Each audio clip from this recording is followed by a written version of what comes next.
honoring President Bush. His body now lying in state at the Capitol Rotunda in Washington, where the public can pay respects. CBS 17's Washington correspondent Anna Wernicke is there tonight with how he's being remembered. Today, President George H.W. Bush returned to Washington one last time. This is the first of many stops this week, each ceremony really focusing on the former president's lifetime to public service. The presidential 747 touched down at Joint Base Andrews. On board, the body of former President George H.W. Bush for his final trip to the nation's capital. A motorcade led his flag-draped casket through the streets of Washington to the Capitol, where Bush's family, including his son, former President George W. Bush, along with Vice President Mike Pence and members of Congress, paid tribute to the man who gave a lifetime of service to his country.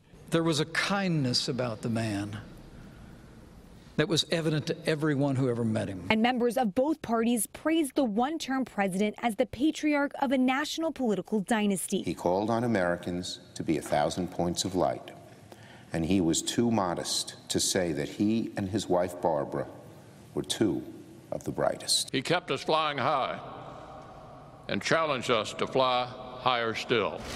President Donald Trump arrived at the Capitol late Monday to pay his respects to President Bush, where he will lie in state until Wednesday morning.